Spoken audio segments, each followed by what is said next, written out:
പോലീസിന്റെ വാദങ്ങൾ പൂർണ്ണമായും പൊളിയുന്ന കാഴ്ചയാണ് കണ്ടിട്ടുള്ളത്. ഈ പരാതിക്കാരി തന്നെ അതായത് ഈ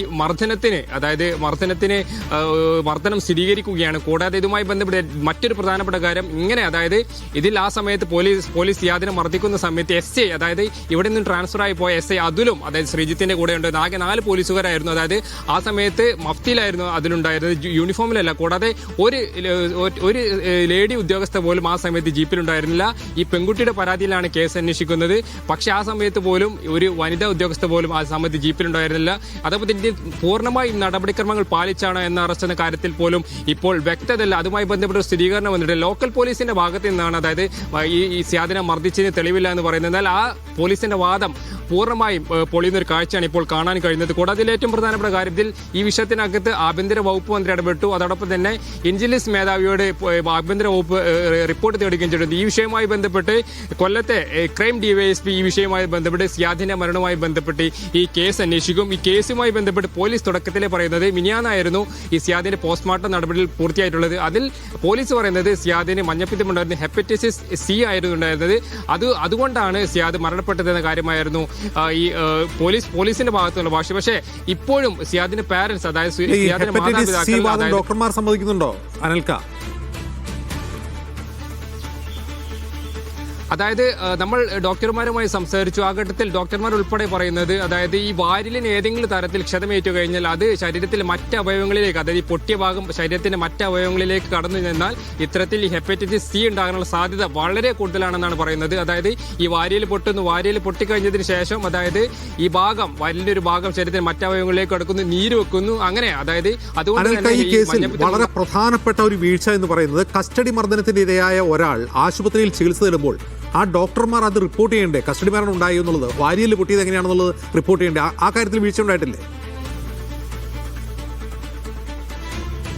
അതായത് അത് കൂടുതൽ അന്വേഷണത്തിന്റെ ഭാഗമായി തെളിയുന്ന കാര്യമാണ്. അതായത് ഇതുമായി ബന്ധപ്പെട്ട് താലൂക്ക് ആശുപത്രിയിലും ഈ കൊല്ലം ജില്ലാ ആശുപത്രിയിലും പ്രവേശിപ്പിച്ച സമയത്ത് ഡോക്ടർമാർ ചോദിക്കുന്നുണ്ട് എങ്ങനെയാണ് ഇത്തരത്തിലൊരു പരിക്ക് പറ്റിയിട്ടുള്ളത്. ആ സമയത്ത് സിയാദിന്റെ മാതാപിതാക്കൾ പറയുന്നുണ്ട് പോലീസ് മർദ്ദിച്ചതാണെന്നാണ് സിയാദ് പറഞ്ഞിട്ടുള്ളത് എന്ന കാര്യം ഡോക്ടർമാരോട് പറഞ്ഞിട്ടുണ്ട്. അതിനുശേഷം തന്നെ ഈ കൊല്ലം ജില്ലാ ആശുപത്രിയിൽ നടത്തിയ എക്സ്റേ പരിശോധനയിലാണ് സിയാദിന്റെ വയറ്റിനയിൽ പൊട്ടലുള്ളതായി കണ്ടെത്തിയത്.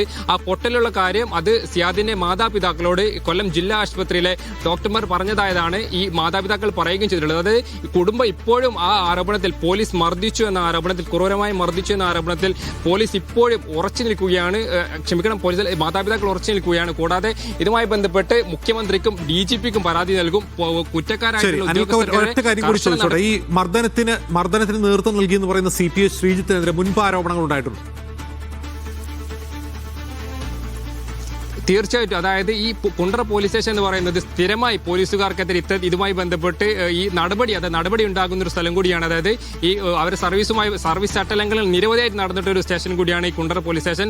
മുമ്പ് അവിടെ ഉണ്ടായിരുന്ന CIക്കെതിരെ നടപടി ഉണ്ടായിട്ട് ഇന്നലെ ഇതുമായി ബന്ധപ്പെട്ട് ഈ പ്രതിഷേധം ഉദ്ഘാടനം ചെയ്ത് സംസാരിക്കാനെത്തിയ CPN സംസ്ഥാന കമ്മിറ്റി അംഗം മേഴ്സിക്കുട്ടി അമ്മയും അതോടൊപ്പം തന്നെ KN ബാലഗോപാലും ഉൾപ്പെടെയുള്ള കാര്യങ്ങൾ ഈ ശ്രീജിത്തിനെതിരെ ഇത്തരത്തിൽ ആരോപണം പറഞ്ഞിട്ടുണ്ട്. അതായത് മുമ്പും ഉത്സവവുമായി ബന്ധപ്പെട്ട് ഈ അവിടെയുള്ള നാട്ടുകാർ സ്ത്രീകൾ ഉൾപ്പെടെ ഇത്തരത്തിൽ ഈ അടിച്ച കേസിലും അതായത് ലാത്തി ഉപയോഗിച്ച് അടിച്ച കേസിലും ഈ ശ്രീജിത്ത് നടപടി നേരിട്ടുണ്ട്. ശ്രീജിത്തിന് ആരോപണങ്ങൾ ഉണ്ടായിട്ടുണ്ട്. അതുകൊണ്ട് തന്നെ കുണ്ടർ പോലീസ് സ്റ്റേഷനിൽ മുമ്പും പോലീസുകാർക്കെതിരെ നടപടിയുണ്ട്. അങ്ങനെയുള്ള ആൾ എന്തുകൊണ്ട് ആ സ്റ്റേഷനിൽ വീണ്ടും അതായത് അവിടെ തുടരാൻ അനുവദിച്ചു എന്ന ചോദ്യം അവിടെ ബാക്കിയുണ്ട്. അതായത് ഇങ്ങനെയുള്ള ആരോപണങ്ങൾ നിരന്തരം നാട്ടുകാരും അതോടൊപ്പം തന്നെ ജനപ്രതിനിധികളും അതായത് മേഴ്സിക്കുട്ടിയമ്മ അവിടെയുള്ള മുൻ MLA ആണ്, മുൻ മന്ത്രി കൂടിയാണ്.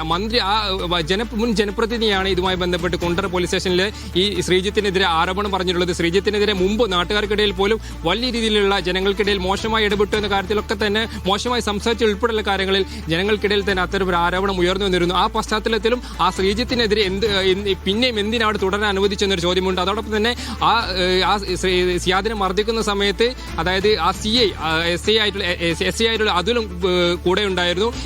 അതുലായിരുന്നു ആ സമയത്ത് ചാർജ് ഉണ്ടായിരുന്നു. അതുലിന്റെ സാന്നിധ്യത്തിൽ കൂടിയാണ് ജീപ്പിൽ വെച്ചുകൊണ്ട് ഈ ശ്രീജിത്ത് സിയാദിനെ മർദ്ദിക്കുന്നത്. ഇതുമായി ബന്ധപ്പെട്ട് കുടുംബം ഇപ്പോഴും പോലീസിനെതിരെയാണ്. അതായത് പോലീസിന് മർദ്ദനമേറ്റ് കാരണം തന്നെയാണ് സിയാദ് മരിച്ചിട്ടുള്ളത്. സിയാദിന് ഇതിനു മുമ്പ് ഒരു കേസുമില്ല, മറ്റ് ആരോഗ്യ പ്രശ്നങ്ങളില്ല. ഈ മർദ്ദനമേറ്റതിനു ശേഷമാണ് സിയാദിന്റെ ആരോഗ്യാവസ്ഥ മോശമാകുന്നത്. ഈ ജൂൺ 16 ശേഷം, അതായത് മറ്റ് ആശുപത്രികളിലേക്കൊക്കെ ചികിത്സ തേടുന്ന സമയത്ത് സിയാദിന്റെ പിതാവായിരുന്നു സിയാദിന്റെ കൂടെ ഉണ്ടായിരുന്നത്.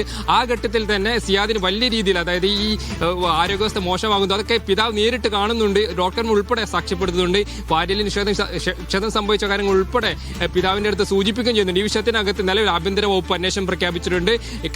ജില്ലാ ക്രൈം DSPയോട് അന്വേഷണം നടത്താൻ ആവശ്യപ്പെട്ടിട്ടുണ്ട്. പക്ഷേ പോലീസ് പറയുന്നത് ഇത് സിയാദിന് ഹെപ്പറ്റൈറ്റിസ് സി ഉണ്ട്, അതുകൊണ്ടാണ് സിയാദ് മരിച്ചതെന്ന കാര്യമാണ് പോലീസിന്റെ ഭാഗത്ത് എന്ന് പറയുന്നത്. പക്ഷേ ഇന്നലത്തോടു കൂടി, അതായത് ഈ പരാതിക്കാരിയായിട്ടുള്ള പെൺകുട്ടി, അതായത് ഈ സിയാദിനെ മർദ്ദിക്കുന്നത് നേരിട്ടിൽ കണ്ടു, അത് സ്ഥിരീകരിക്കുകയും ചെയ്തു. അതുകൊണ്ട് തന്നെ ഇതുമായി ബന്ധപ്പെട്ട് ഇനി എന്തുകൊണ്ടാണ് ഈ വാരിയിൽ പൊട്ടാനുണ്ടായ സാഹചര്യം എങ്ങനെയാണെന്നുള്ളത് ആണ് ഇനി ഈ അന്വേഷണത്തിൽ സ്ഥിരീകരിക്കേണ്ടത്. പോസ്റ്റ്മോർട്ടം റിപ്പോർട്ട് വരേണ്ടതുണ്ട്. പോസ്റ്റ്മോർട്ടം റിപ്പോർട്ട് വന്നു കഴിഞ്ഞാലായിരിക്കും ഇക്കാര്യങ്ങളിലൊക്കെ ഏകദേശം ഒരു വ്യക്തത വരികയുള്ളൂ.